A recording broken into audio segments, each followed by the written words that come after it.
Hello friends welcome to my channel. प्रतिदिन तो dim भाजी प्रतिदिन ना होक माझे साझे डिम भाजी एकटू एक रकम भावे तो आज के एकटू अन्य रकम भावे ट्राई करलाम। डिम भाजाटा सुंदर करे पेঁয়াজটা केटे निয়েছি और ক্যাপসিকাম কুচিয়ে নিয়েছি। এই যে করার পরে আমার ছোটটা রেডি হয়ে আছে, ওকে আগে টেস্ট করাতে হবে। খেয়ে তো ও দারুণ বলতে শিখেছে, হাত দিয়ে দেখাতেও বলতে শিখেছে, বলছে দারুণ দারুণ, ভালো হোক মন্দ হোক আমার এই একজনই আছে, যা রাজা করে দিই না কেন সবই বলে ভালো হয়েছে, দারুণ হয়েছে। তো দেখো এই যে পেঁয়াজটা কেটে নিয়েছি আমি সুন্দর করে। এটা কাটতে আমার অনেক খাটনি গেছে, যতটা সহজ দেখাচ্ছে ততটা সহজ না। পেঁয়াজের পাতাগুলো কেটে পড়ে পড়ে যাওয়ার সম্ভাবনা ছিল, ভয়ও ছিল। কোনোদিন এইভাবে আমি বানাইনি, তো চেষ্টা করেছিলাম যে একবারেই যেন একটা পেঁয়াজেই যেন করতে পারি, দুটো যেন পেঁয়াজ না লাগে, একটা নষ্ট হয়ে গেলে যে আর একটা দিয়ে করব এরকম ভাবছিলাম আর কি। তো যাই হোক আমার একটা পেঁয়াজেই হয়ে গেছে, সুন্দর করে কেটে নিয়েছি, পুরো একদম ড্রাগন ফলের ফুলের মতো দেখতে হয়েছে।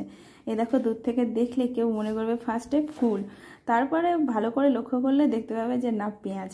তো এখানে ডিম নিয়েছি, ডিম ভাজার জন্য দুটো ডিম নিয়েছি, আর নুন হলুদ পেঁয়াজ নিয়েছি কুচিয়ে, আর এখানে 3 রকমের ক্যাপসিকাম, হলুদটা ঠিক পাইনি, একটু সবুজ সবুজ আকারের পেয়েছি, ওই জন্য 3টেই কুচিয়ে নিয়েছি। ডিমটা এখানে ফেটিয়ে নেব ভালো করে।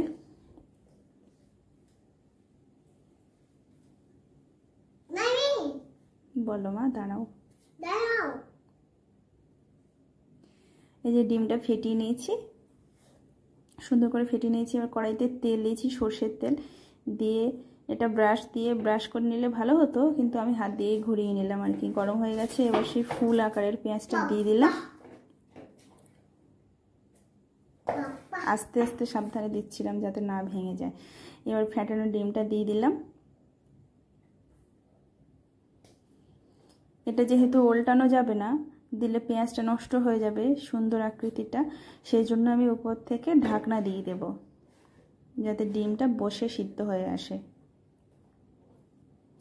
আর ক্যাপসিকামগুলো আমি লাস্টে দেব, দিলে কালারটা সুন্দর থাকে ক্যাপসিকামের। এই দিয়ে দিলাম ক্যাপসিকামটা, হাত দিয়ে বেশ সুন্দর করে সাজিয়ে সাজিয়ে দিয়ে দিয়েছি। এটা একটা সুন্দর পিৎজার মতো দেখতে লাগছে। তো প্রায় হয়ে এসে আবার একটু ঢাকা দিয়ে দেব।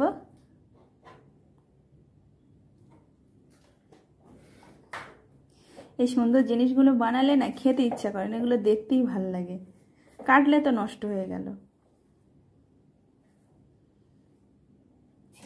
এই যে হয়ে গেছে, ডিম ভাজাটা হয়ে গেছে, আমি নামিয়ে নিয়েছি প্লেটে।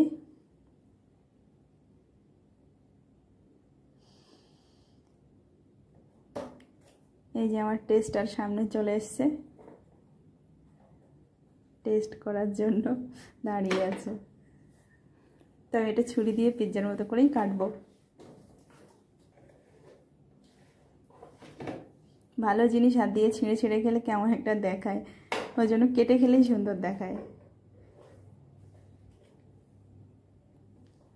নাও দেখো বন্ধুরা, তোমাদেরকে ছোট্ট বন্ধু দেখাচ্ছে।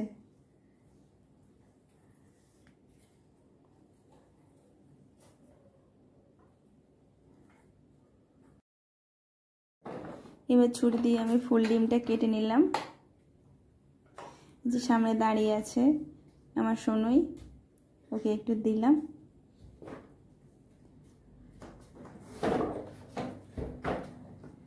ও তো খেয়ে খুব খুশি হয়েছে। তো তোমরা জানিও সবাই কমেন্টে কেমন হয়েছে। টাটা, আবার পরের ভিডিওতে দেখা হবে।